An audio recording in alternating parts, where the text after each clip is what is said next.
The phone pressed against my ear felt heavy, like it weighed 100 pounds. My son Garrett's voice came through, clear and cold. "Mom, we're coming next week. Clear out the master bedroom. Bryn and I are taking it. You can sleep in the guest room. Oh, and her parents are coming, and her 3 sisters, and her grandmother and aunt. So that's 9 of us total. We'll stay the summer. If you have a problem with it, you can always go back to your apartment in the city." I sat frozen at my kitchen table. Outside the window, my chickens scratched in the dirt. My garden stretched green and peaceful in the afternoon light. I finally whispered, "I see." He hung up without saying goodbye. I set down the phone and looked out at my dream, my little piece of heaven I'd worked 42 years to earn. Then, slowly, I smiled. My hand was still resting on the phone when the shock hit me full force. I could feel my heart pounding in my chest, each beat saying the same thing over and over. This can't be happening. This can't be real. I stood up from the table and walked to the window, pressing my palm against the glass. The farm spread out before me, 15 acres of rolling Missouri countryside. My chickens, 12 beautiful Rhode Island reds, pecked at the ground near their coop. The vegetable garden I'd planted in April was coming in strong tomato plants, heavy with green fruit, bean vines climbing their stakes, squash spreading their broad leaves in the Sunday. 6 months. I'd owned this place for exactly 6 months. After teaching high school English in Kansas City for 42 years, grading papers until midnight, dealing with budget cuts and testing mandates, and parents who thought their children could do no wrong, I'd finally retired. I'd saved every penny I could, lived in a tiny apartment, drove my old sedan until the wheels nearly fell off, all so I could buy this place. 2 bedrooms, 1 bathroom, a farmhouse kitchen with windows that let in the morning light. It wasn't fancy, but it was mine. Or at least, I thought it was mine. I picked up the phone again. My hands were shaking, but I made myself dial Garrett's number. He answered on the 3rd ring, his voice annoyed. "What now, Mom?" I took a breath, tried to keep my voice steady. "Garrett, honey, I need to explain something. The house only has 2 bedrooms. I don't have space for 9 people. The bathroom is small. There's just 1, and the septic system isn't designed for that many people. Maybe you and Bryn could visit for a long weekend instead. I'd love to see you both." Silence on the other end. Then he laughed, but it wasn't a kind sound. "Are you serious right now?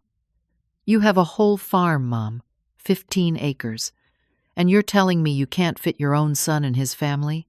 It's not about the land, sweetheart. It's the house. There's physically not enough room for—" "Not enough room," he cut me off. His voice had gone hard. "You know what, Mom? You're being selfish. You've always been selfish. When I was growing up, you worked all the time. All the time. I barely saw you. You were either at school or grading papers or working that second job at the bookstore." I raised myself. "And now when I need you, when your only son needs help, you're going to tell me there's not enough room? Garrett, I worked those jobs to keep a roof over our heads, to pay for your— Don't give me that martyr routine. You did what you wanted to do. You always have. And now you've got this farm, this place you bought without even asking if I needed help, if Bryn and I were struggling, and you can't even let us stay with you? What kind of mother are you?" Each word hit me like a slap. I felt tears stinging my eyes. "This isn't about being a bad mother. I just need you to understand the limitations. The only limitation here is you, Mom. Your coldness, your inability to put family first. Bryn's family thinks you're standoffish and unwelcoming, and honestly, this just proves them right. We're coming Friday, all of us, and if you're smart, you'll have the house ready. Don't embarrass me more than you already have. The line went dead. I sat there holding the phone, tears running down my cheeks. My whole body felt like it was shaking. Outside, a cardinal landed on the fence post, bright red against the weathered wood. It sang 3 clear notes, then flew away. I wiped my eyes with the back of my hand. The sun was starting to sink lower in the sky, painting everything golden. My peaceful retirement, the life I'd dreamed about for decades, was crumbling before it had barely begun. I didn't sleep that night. I lay in my bed, the window open to let in the cool night air, and stared at the ceiling. Every time I closed my eyes, I heard Garrett's voice telling me I was selfish, cold, a bad mother. The words played on repeat in my head until I wanted to scream. By the time the sun came up Wednesday morning, I'd made a decision. Maybe I was overreacting. Maybe I could make this work. Garrett was my son, my only child. I'd raised him alone after his father Marshall and I divorced when Garrett was 5 years old. I'd worked myself to the bone to give him opportunities. Maybe he was right. Maybe I owed him this. I got out of bed and started planning. The barn. There was a loft in the barn, decent-sized, with electricity and even a small window. I could clean it out, put up some curtains, get air mattresses. It wouldn't be fancy, but it could work for some of the family members. I could make this work. I spent the entire day cleaning. I swept out the barn loft until my arms ached, wiped down every surface, even brought up a small fan I'd been using in the kitchen. I drove into town and bought 5 air mattresses, sheets, pillows, towels. At the grocery store, I loaded up my cart with food, spending money I'd been saving for a new tractor. My old sedan was packed so full on the drive back that I could barely see out the rear window. That evening, exhausted and covered in dust, I called Garrett again. My stomach was in knots, but I'd rehearsed what I wanted to say. "Garrett? It's Mom. I've been thinking, and I want to suggest a compromise. You and Bryn can have the master bedroom. I'll move to the guest room, and I've fixed up the barn loft really nicely. It's clean and comfortable, with air mattresses and everything. Some of Bryn's family could stay there. And maybe instead of the whole summer, we could do 3 weeks? That would give everyone time to visit, but also, hold on, Mom. Bryn wants to talk to you." Before I could respond, I heard the phone being passed. Then Bryn's voice came on the line, smooth and cold. "Harmony, we need to talk about something." She never called me Mom, always Harmony, like I was a coworker she barely tolerated. "I'm listening," I said. "I'm 12 weeks pregnant. We haven't told anyone yet, so keep that to yourself. My doctor has ordered bed rest due to some complications I've been having. Nothing serious, but I need to be careful. I need quiet, clean air, no stress, family support. My mother, my sisters, my grandmother, and my aunt are coming with us to help take care of me. This isn't a vacation, Harmony. This is medical necessity." My heart jumped. "Oh, Bryn, I didn't know. I'm so sorry you're having complications. Of course you need to be careful, but maybe a hospital nearby. Or, the doctor said country air would be good for me. Low stress. That's why we're coming to the farm. We need the whole house, not a barn. I'll need access to the bathroom frequently. I'll need to rest in a real bed. You wouldn't want anything to happen to your grandchild, would you?" The way she said it made my skin crawl, like she was daring me to argue. "Of course not." "But Bryn, the house is still very small. Even with the best intentions, 9 people in a 2-bedroom house, 3 months. Minimum. Possibly longer, depending on my condition. Garrett told me you'd be difficult about this. I didn't want to believe him. I thought surely his own mother would want to help when her daughter-in-law is having a complicated pregnancy. But I guess he was right about you." She hung up. I stood there holding the phone, feeling like I'd been punched in the stomach. A baby, a grandchild, complications and bed rest and medical necessity. How could I say no to that? What kind of person would I be? I called my older sister Dorothy in Kansas City. She'd always been the practical one, the voice of reason. She answered on the second ring. "Dottie, I need advice," I said, and told her everything. When I finished, she sighed. "Oh, Harmony, you have to let them come. A baby. You're going to be a grandmother. This is bigger than your little garden and your chickens. This is family. This is the future. You lived alone in that tiny apartment for 20 years and never complained once. What's a few months with family? But Dottie, 9 people. And something feels off about, you're overthinking this. You always do. Just let them come. Help your son. Help that poor girl. Stop being so rigid." After we hung up, I sat on my porch steps as the sun set. The sky turned pink and orange, beautiful enough to break your heart. I felt trapped, cornered, but most of all, I felt guilty. Maybe everyone was right. Maybe I was being selfish. I texted Garrett. "Okay, you can come. I'll make it work." His response came 30 seconds later. "We knew you'd see reason. We're bringing our stuff Friday morning. Have it ready." Not "thank you." Not "we appreciate this." Just a command. I went to bed that night with a sick feeling in my stomach, like I'd just made a terrible mistake but couldn't figure out how to undo it. Thursday morning came too soon. I was up at dawn, moving my clothes from the master bedroom to the tiny guest room. Every dress, every pair of shoes, every book from my nightstand. I packed it all into boxes and trash bags, feeling like I was erasing myself from my own home. The guest room was so small, just enough space for a twin bed, a narrow dresser, and maybe 2 steps of walking room. The window looked out at the side of the barn instead of the garden. It felt like a closet compared to the master bedroom, with its big windows and morning light. By noon, I was exhausted. I'd cleaned the bathrooms twice, swept and mopped every floor, stocked the refrigerator and pantry with enough food to feed an army. My back ached, and my hands were raw from scrubbing.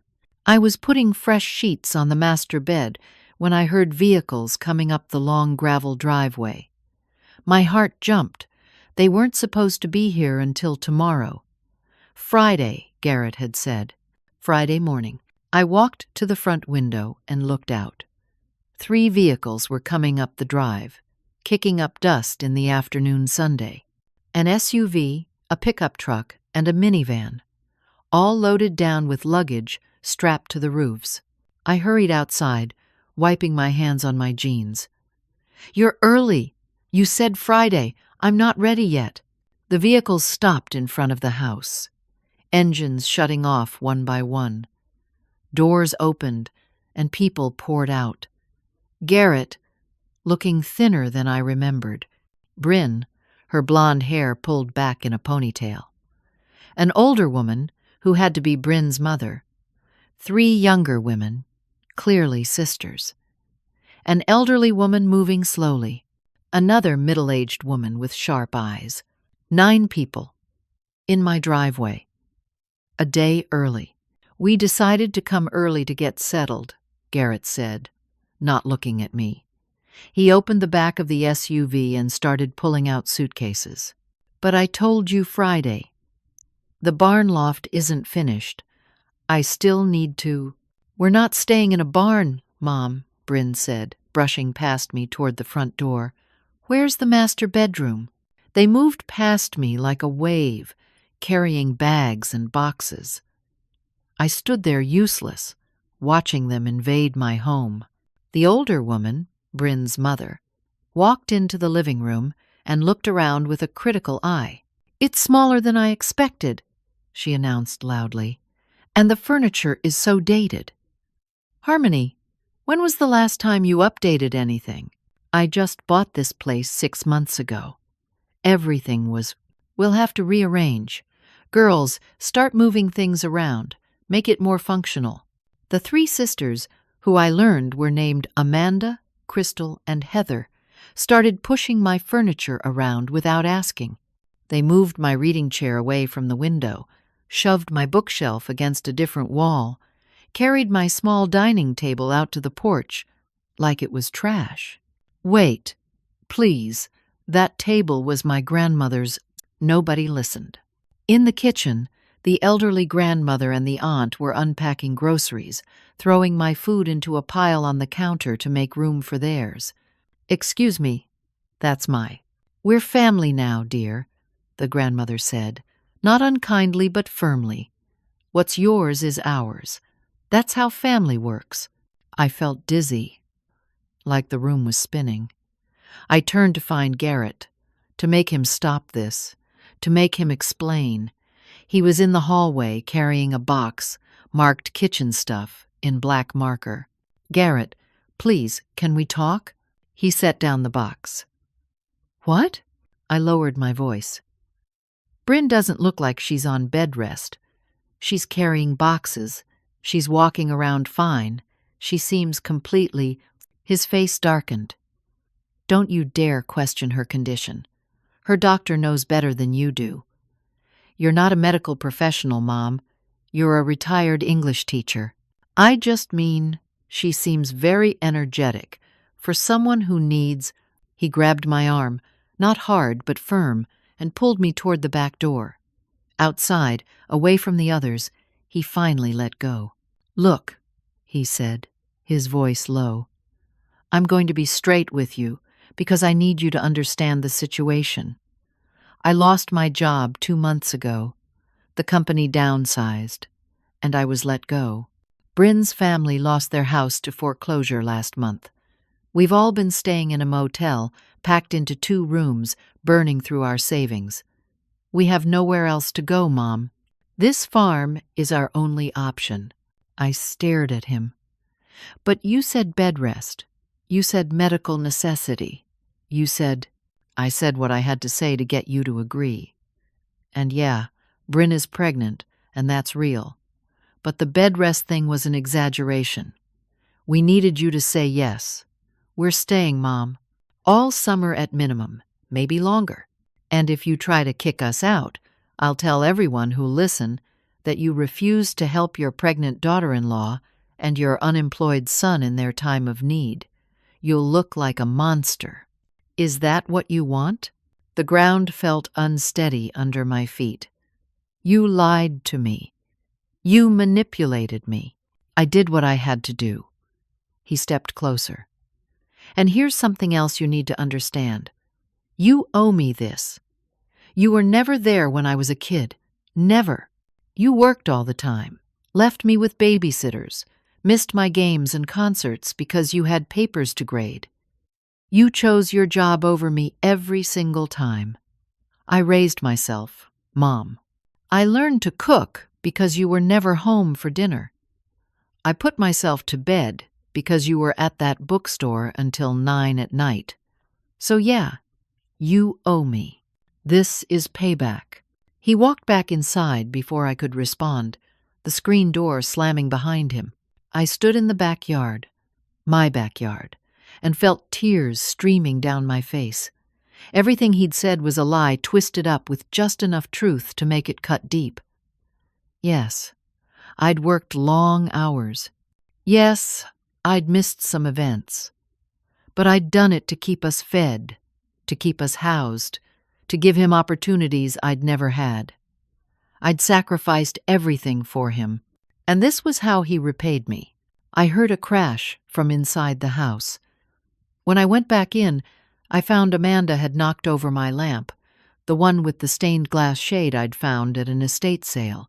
It lay shattered on the floor. Oops, she said, not sounding sorry at all. It was in the way. I walked down the hallway toward what used to be my bedroom. The door was open. Bryn and Garrett were inside, unpacking their clothes into my dresser. My belongings, the things I'd carefully packed just hours ago, were in trash bags, shoved into the hallway.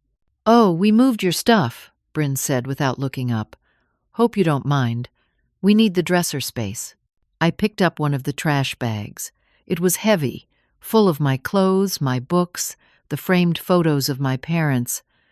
I dragged it down the hall to the guest room. There was barely enough space for the bag, let alone to unpack it. I sat down on the twin bed. Through the thin walls, I could hear them laughing, talking, making themselves at home in my house. Someone turned on music, loud and thumping. Someone else shouted about where the towels were stored. I was a stranger in my own home, and I had no idea how to fix it. That first night was the longest of my life. I couldn't sleep. The house was full of noise, people walking around at all hours, doors slamming, the television blaring in the living room until past 2 in the morning. The walls were thin, and I heard every conversation, every laugh, every complaint. When dawn finally came, I dragged myself out of bed. My entire body ached from tension and exhaustion. I went to the kitchen to make coffee and found a disaster. Dirty dishes covered every surface. Someone had left food out on the counter overnight. My good cast-iron skillet, the one I'd seasoned for years, sat in the sink full of water and soap, the seasoning ruined. I started to clean up, but Sharon, Bryn's mother, walked in wearing a bathrobe. "Oh, good, you're up. Can you make breakfast? We're all starving. Scrambled eggs, bacon, toast, the works. For 9 people. I opened my mouth to say something, then closed it. I made breakfast. I stood at the stove for an hour, cooking batch after batch while they sat in the living room watching morning television. When I brought the food out, they ate without thanking me, complained the eggs were too dry, left their plates on the coffee table for me to collect. By Friday afternoon, I knew I had to try again to set boundaries. I found Garrett outside smoking a cigarette by the barn. "Garrett, we need to talk about when you're planning to leave." He blew out smoke, looked at me with flat eyes. "I told you. Summer. Maybe longer if I can't find a job. But you lied about the bed rest. Bryn isn't sick. You don't actually need to be here for medical reasons. She's pregnant. That's delicate enough. And we needed you to say yes. It's done, Mom. We're here. This is my house. I want you to leave by next week." He laughed. Actually laughed at me. "Or what? You'll kick us out? Your pregnant daughter-in-law and her family? Go ahead. See what happens. The whole family will know what you did. Your sister Dorothy will know. My father will know. Everyone will know you turned your back on your son when he needed you. Good luck living with that." I felt my hands clenching into fists. "You can't just take over my home. Watch me." The weekend that followed was a nightmare. They treated the farm like their personal resort. The sisters let my chickens out by accident, and 6 of them escaped into the woods, never to be seen again. Someone left the gate to the pasture open, and the neighbors' cattle got in, trampling through my vegetable garden and destroying 2 months of work. My tomato plants were crushed, my bean vines torn down, my squash smashed into the mud.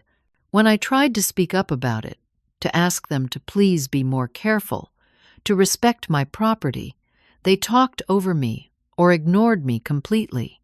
Sharon kept making comments about how I was too old to manage a farm by myself anyway, how maybe this was a sign I needed help, how maybe I should think about moving somewhere smaller, easier. Sunday evening, desperate, I called Marshall, Garrett's father. We hadn't spoken in over a year, but I thought maybe he could talk sense into his son. "Marshall, I need your help. Garrett and his wife's family have taken over my farm.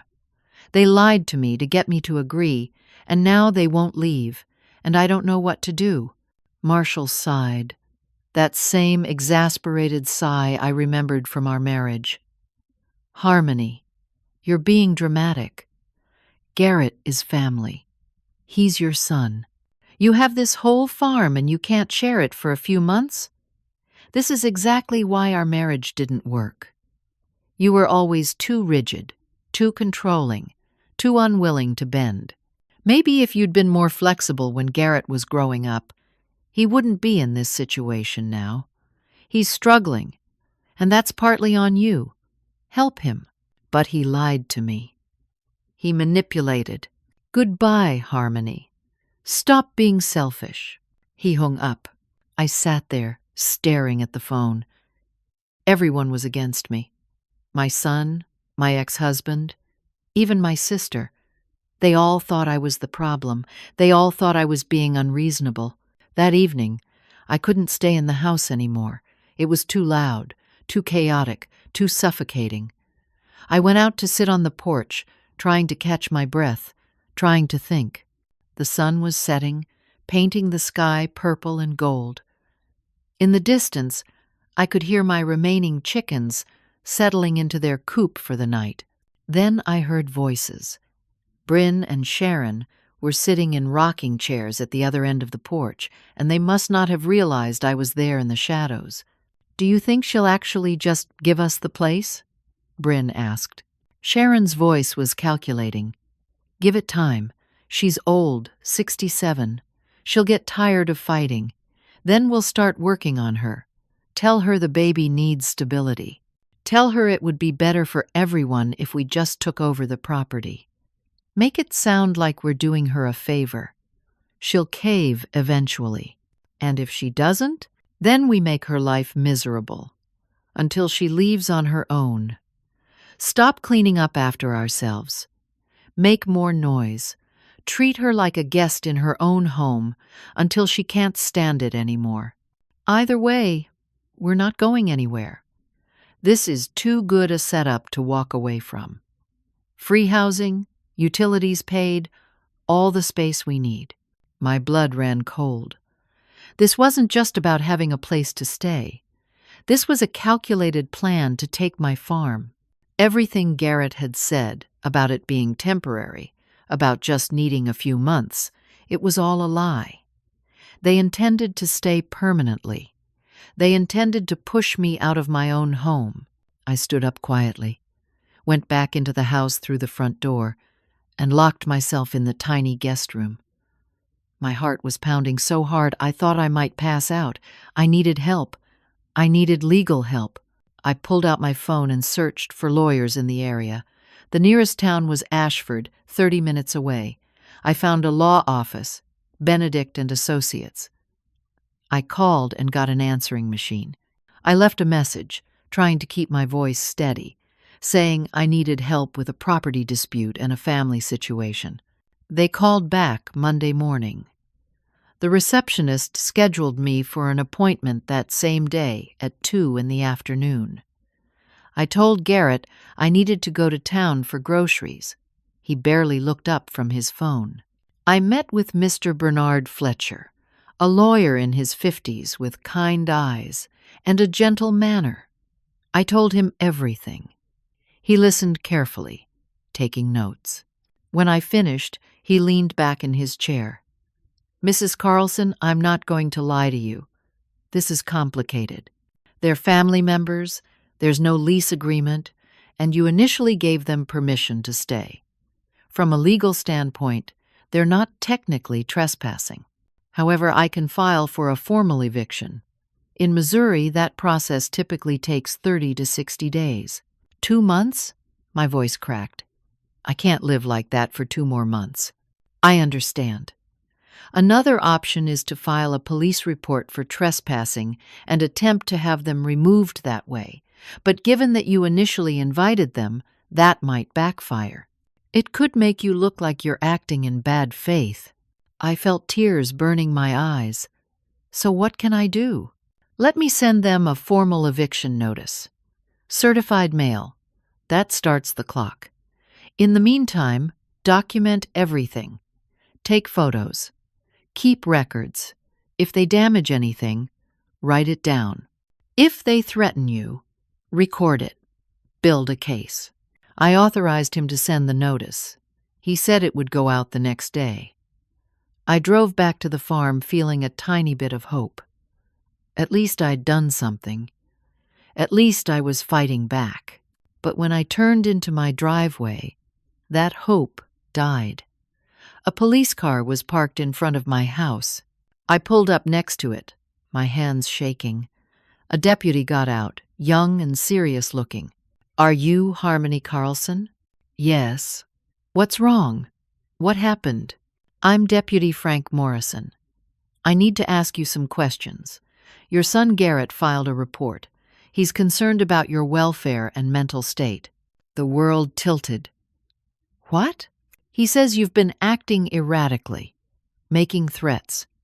He mentioned specifically that you threatened to burn the house down with everyone inside. He also says you've been leaving the gas burners on, forgetting things, and he's worried about possible dementia or another mental health issue. Can we talk?" I felt like I might faint. That's not true. None of that is true. I never said anything about burning anything. I haven't left burners on. This is a lie. He's lying to you. "Ma'am, I need you to calm down." I am calm. I'm telling you, he's manipulating the situation. They're trying to take my farm. They lied to me to get me to let them stay. And now they won't leave, and now they're making up stories to make me look incompetent. Even as I said it, I heard how I sounded, desperate, paranoid, exactly like someone who might be mentally unstable. Deputy Morrison's expression was kind, but skeptical.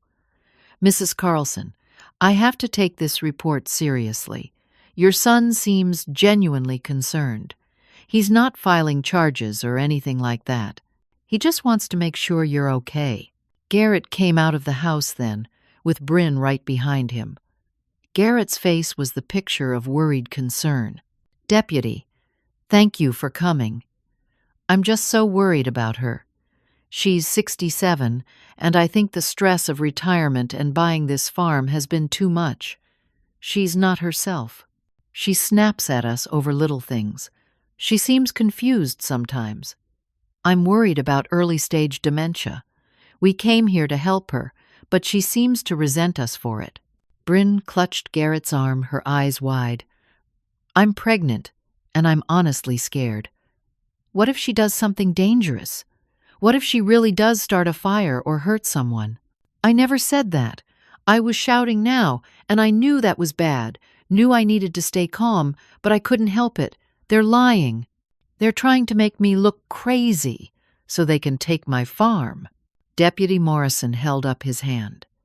"Mrs. Carlson, I'm going to need you to lower your voice. Nobody's accusing you of anything, but I do think it might be a good idea for you to see a doctor, just to rule out any medical issues. Can you do that?" "I don't need a doctor. I'm fine. I need them out of my house." "Ma'am, if I get another call like this, it's going to be more serious. Do you understand? I'm going to file this report, and if there are more complaints, Adult Protective Services might get involved. I'm trying to help you here." He left after making me promise I'd consider seeing a doctor. As soon as his car disappeared down the driveway, Garrett turned to me. All the fake concern vanished from his face. "Here's what's going to happen," he said quietly, so only I could hear. "You're going to sign the farm over to me. You'll say it's a gift, that you realize you can't handle it. We'll take care of you for a little while, help you find a nice assisted living place. Or, I keep calling in wellness checks.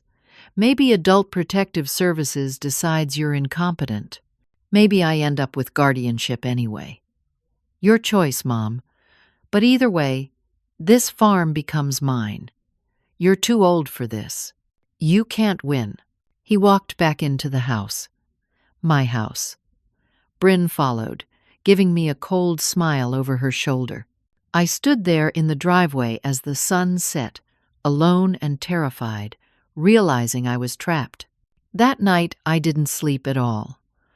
I lay in the narrow guest room bed and researched on my phone: elder abuse, financial exploitation, guardianship fraud. The more I read, the more terrified I became. There were stories everywhere of adult children who manipulated the system to steal from aging parents. It happened all the time. Too often, the courts sided with the concerned children over the confused elderly parent. I read about guardianship cases where people lost all their rights, all their autonomy, all their property, and couldn't do anything about it. I read about wellness checks that led to forced psychiatric holds. I read about families who gaslit their elderly relatives until the relatives truly did seem mentally unstable. By morning, I was having a panic attack. I locked myself in the bathroom, the only door with a lock, and tried to breathe. My chest felt tight.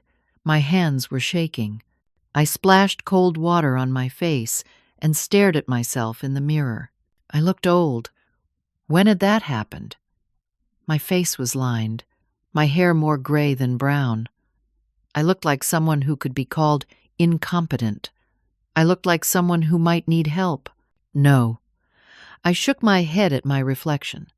I wasn't incompetent. I was a retired teacher with a master's degree. I'd managed my finances successfully for decades. I'd bought this farm with cash, no mortgage. I was sound of mind and body. But would a judge believe that after hearing Garrett's version? The eviction notice arrived Wednesday in a large envelope marked certified mail. I wasn't there when it was delivered. I'd hidden in the barn for most of the morning, unable to face the chaos in the house. When I came back for lunch, I found Garrett holding the torn open envelope, reading the letter inside. He was laughing. An eviction notice? Seriously, Mom? He waved the paper at me. You think this scares me? 30 days minimum before you can even take me to court. By then, you'll have signed everything over anyway. This is pathetic. He ripped the letter in half, then in quarters, and tossed the pieces in my face. They fluttered to the ground around my feet. Try again, he said. That afternoon, Fletcher, my lawyer, called.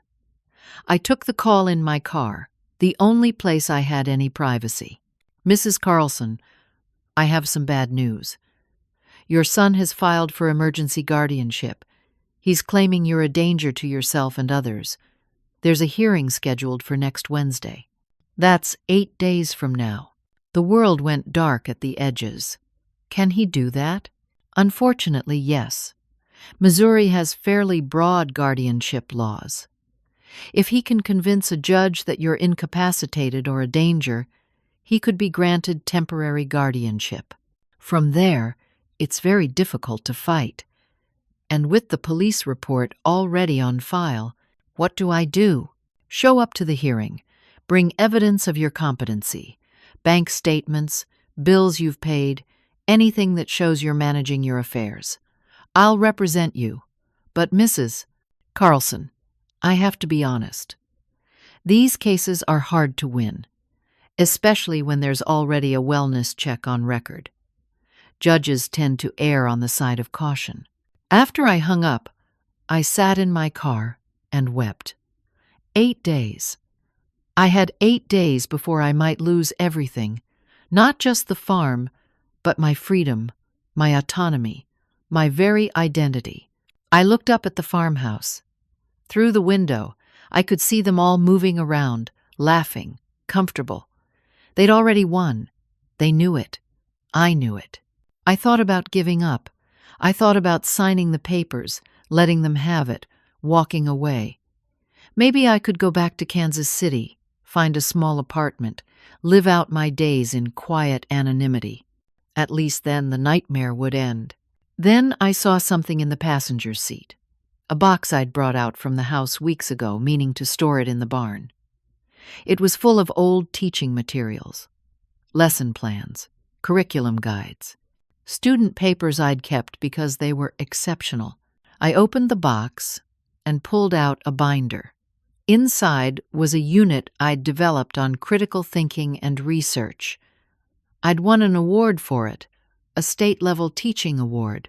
The curriculum was all about teaching students to question, to investigate, to find truth, even when people tried to obscure it. I remembered standing in front of my classroom, telling students that giving up was never an option.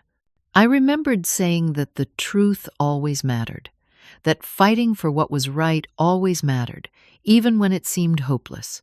Had I meant those things? Or were they just pretty words I'd said to sound inspiring? I sat there in my car, holding that binder, and something shifted inside me.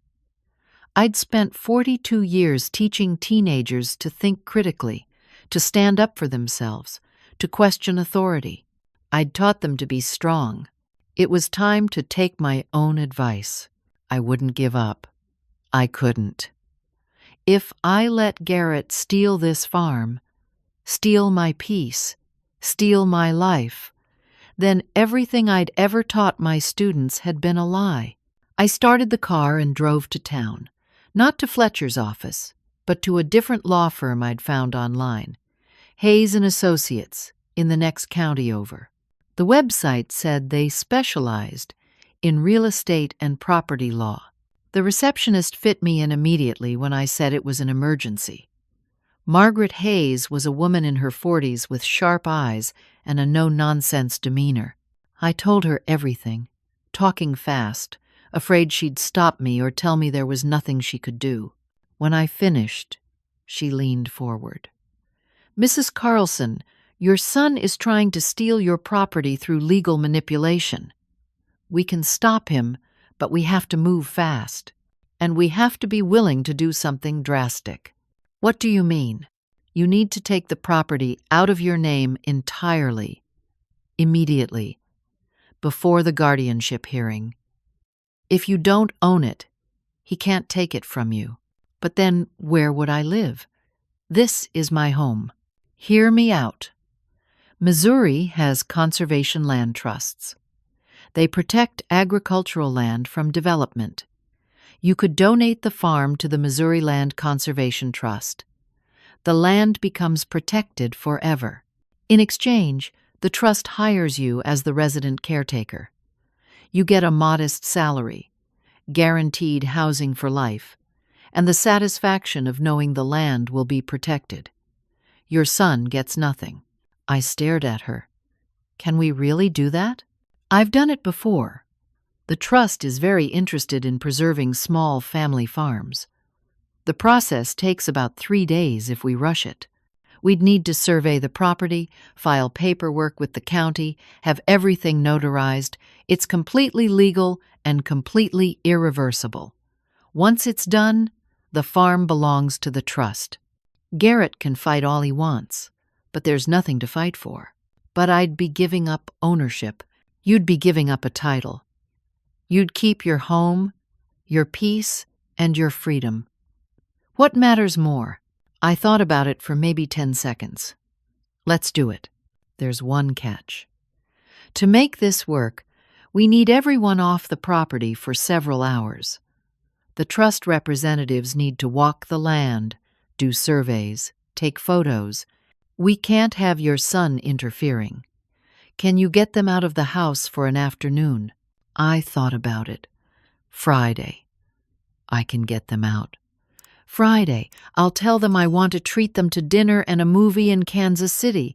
They'll go if it's free. Friday it is. Be ready at noon. This is going to work, Mrs. Carlson. Trust me." I drove back to the farm with my heart racing. For the first time in weeks, I felt something other than despair. I felt determined. The next 3 days were the hardest of my life. I had to pretend. I had to act. Defeated, submissive, like I'd given up. I couldn't let Garrett suspect anything. I moved through the house like a ghost, cleaning up after them, cooking meals, staying quiet. They thought they'd broken me, and I let them think it. Sharon made more comments about assisted living facilities. Bryn started talking about which room would be the nursery. Crystal and Amanda discussed knocking down a wall to make the living room bigger. They talked about these things in front of me, like I wasn't there, like the house was already theirs. Thursday morning, I made breakfast for everyone like always. While they ate, I approached Garrett carefully. "I've been thinking," I said quietly. "You're right, I can't fight this. I'm too old, too tired. I'll sign the papers." He looked up from his eggs, suspicious. "You will?" "I will, but I need a few days. To say goodbye to the place, to process everything. It's a big change." Bryn's mother spoke up. "Make it fast. We need this settled." "I know, I let my voice tremble. I worked so hard for this place. I just need a little time to accept it." Garrett nodded slowly. "Fine, a few days. But don't try anything stupid, Mom. You can't win this." "I know," I said, and that part was true in a way. The old Harmony couldn't win, but maybe a new version of me could. That afternoon, I made my move. "Garrett, I want to do something, to show I'm trying to be better about all this, about family." "What?" "I want to take everyone out. Dinner and a movie in Kansas City. My treat. Somewhere nice. Tomorrow night. Consider it my way of apologizing for being difficult." He was immediately suspicious. "Why?" "Because I need to make peace with this. And you're right. You're family. I should treat you like family. Let me do this. Please." Bryn overheard and got excited. "Oh, we haven't been out to eat in months. Where were you thinking?" I named an expensive steakhouse in Kansas City, the kind of place I could never normally afford. And then a movie after. Whatever you all want to see, on me. "How much is this going to cost you?" Garrett asked. "Does it matter? You're going to own the farm soon anyway." That convinced him. The logic was sound. Why would I spend money on them if I was planning to fight? I was giving in, just like he'd wanted, just like they'd all wanted. I made reservations online, a table for 9 at 7 p.m. I bought movie tickets on my phone, showed them the confirmation. They were giddy, already planning what they'd order, which movie they'd see. Friday morning came. I woke up at dawn, my stomach in knots. This was it. Everything depended on the next 12 hours.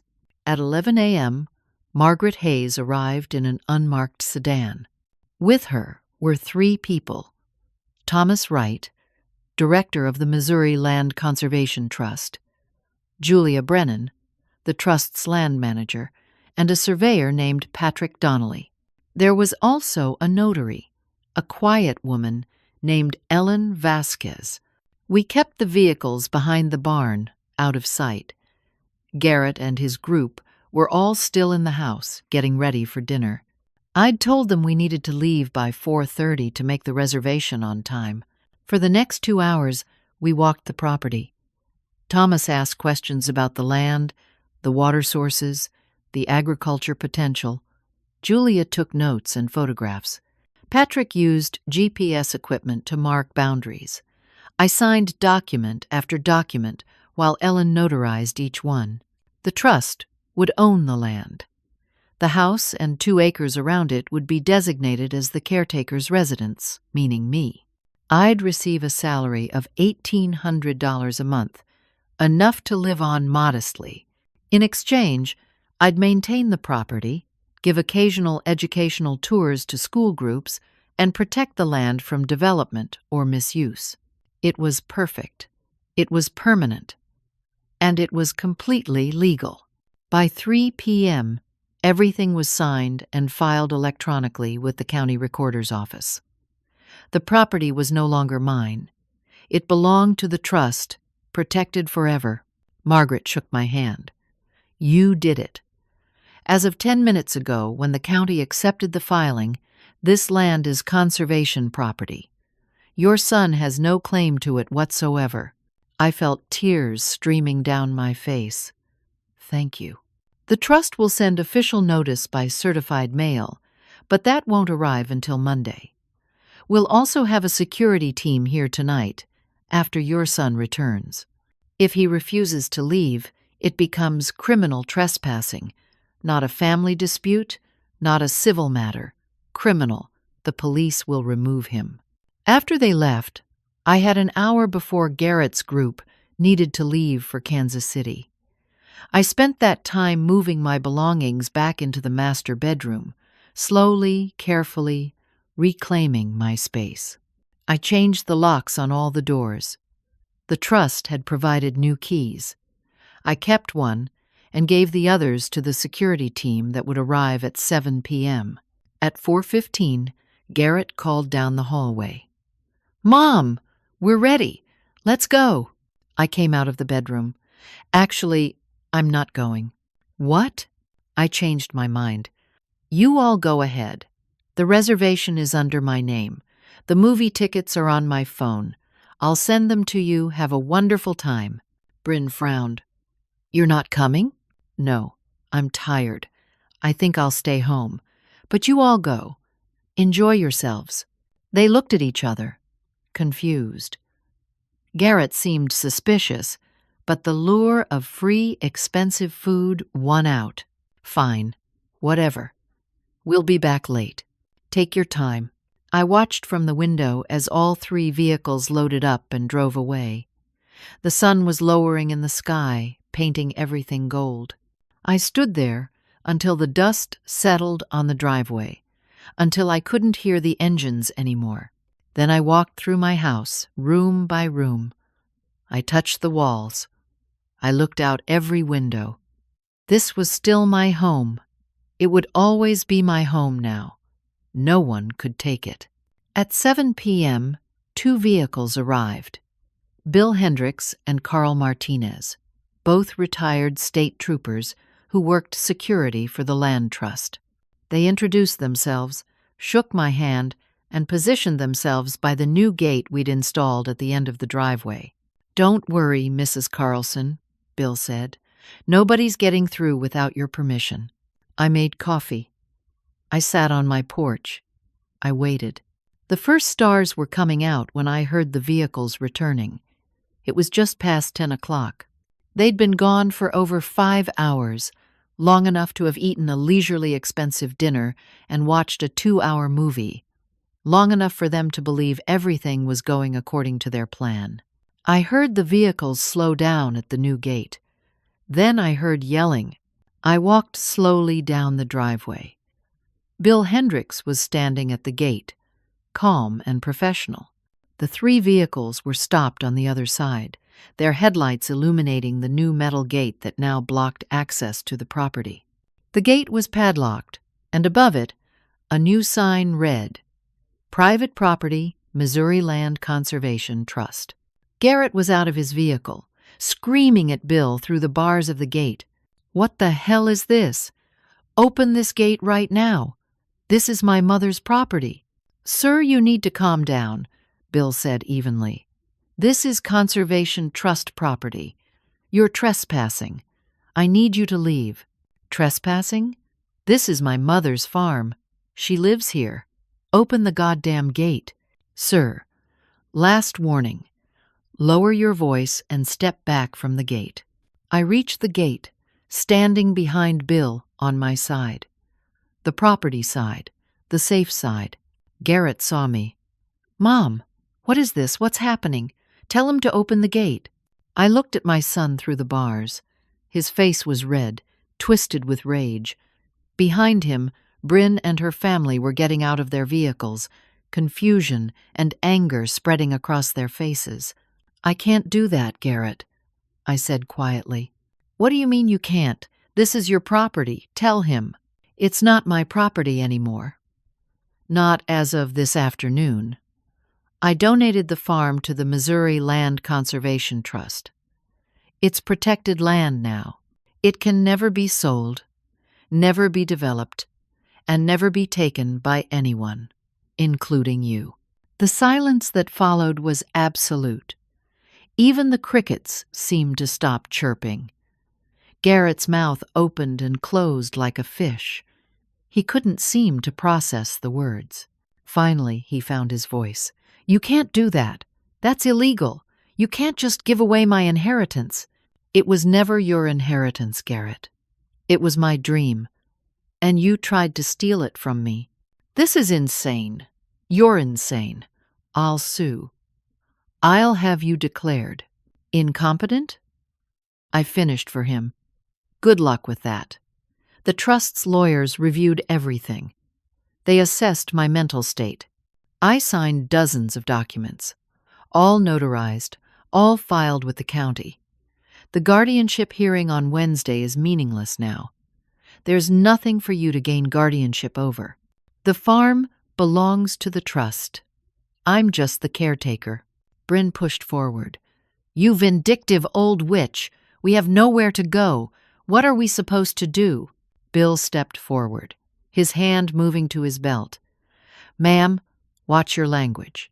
And you need to leave this property immediately." Sharon, Bryn's mother, started yelling about how ungrateful I was, how heartless, how this was elder abuse in reverse. The sisters were crying. The grandmother looked confused. The aunt was trying to calm everyone down, but Garrett just stared at me. I watched understanding dawn on his face. His plan had failed. Completely and utterly failed.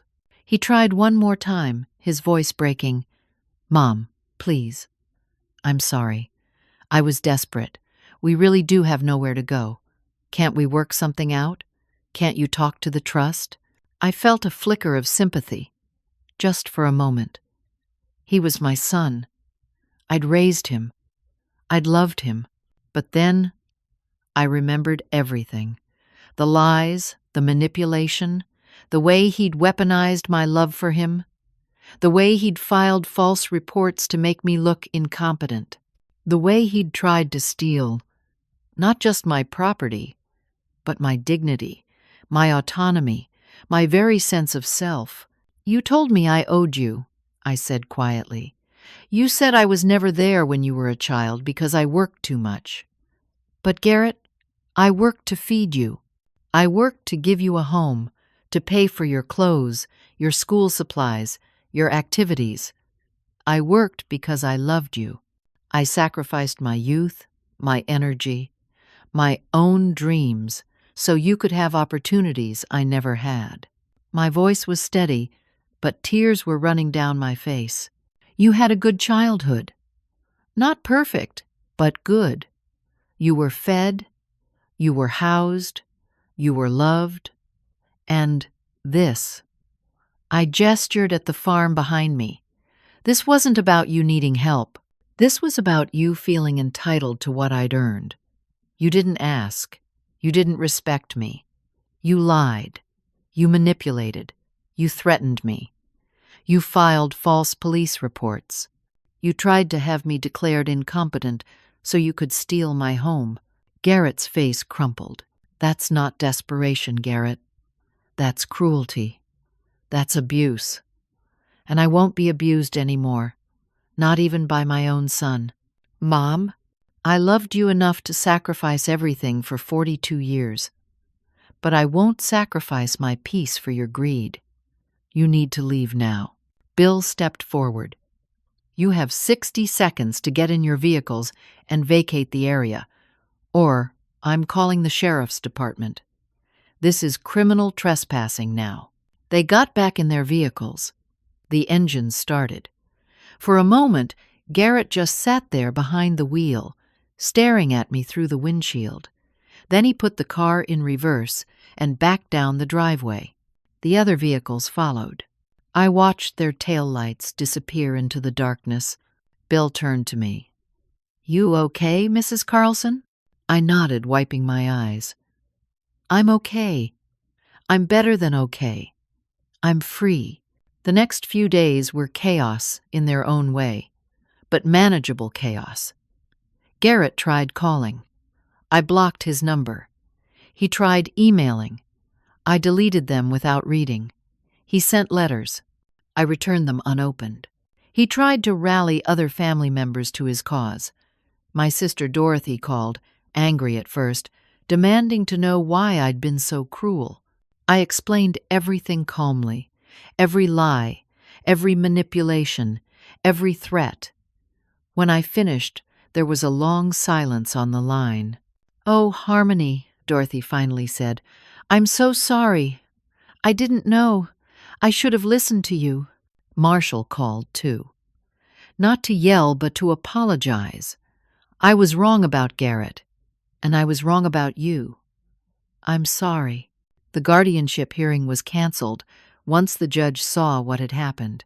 Fletcher called to congratulate me and to tell me that the district attorney's office was investigating the false statements Garrett had made in his police report and guardianship filing. They offered Garrett a plea deal, 200 hours of community service, a fine of $5,000, and a requirement to stay at least 500 feet away from me at all times.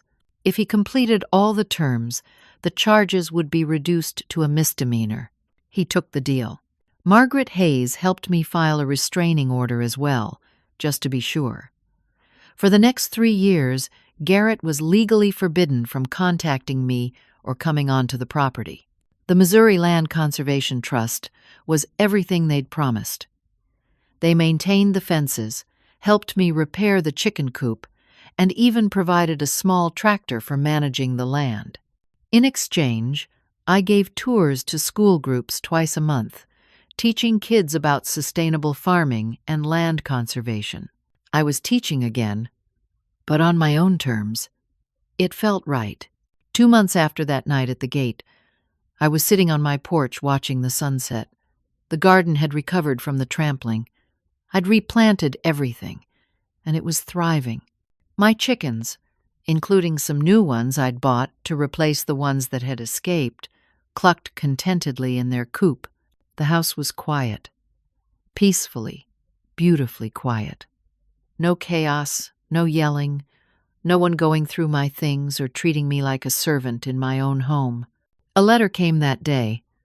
I almost didn't open it when I saw Garrett's name in the return address, but something made me pause. The handwriting on the envelope was different, smaller, careful. Inside was a single page. "Mom," it read, "I'm in counseling, trying to work on myself, trying to understand why I did what I did. I'm not making excuses. What I did was wrong, unforgivable probably, but I'm working on it. I respect your boundaries. I won't contact you again unless you reach out first. I hope someday we might be able to talk, but I understand if that never happens. I'm sorry, Garrett." I read it twice.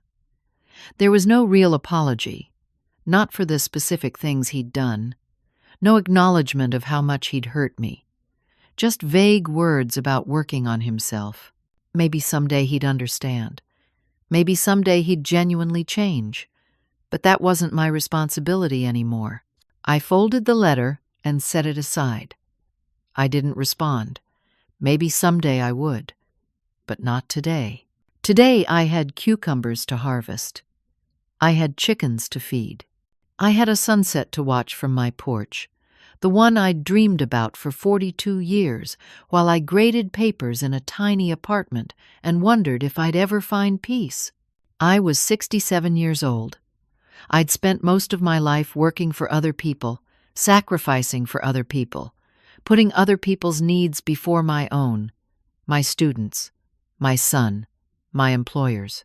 But this farm, this peaceful 15 acres in rural Missouri, this was mine.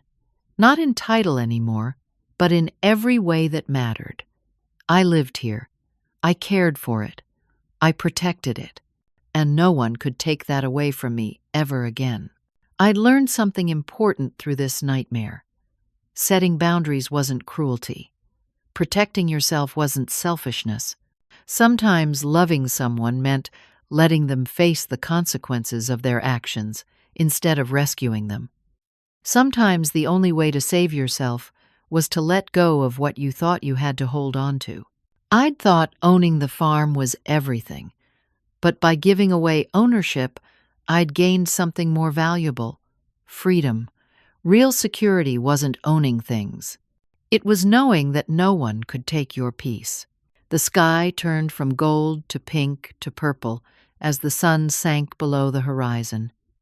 Somewhere out there, Garrett was living his life, dealing with his consequences. Somewhere out there, Bryn's family had found another place to stay.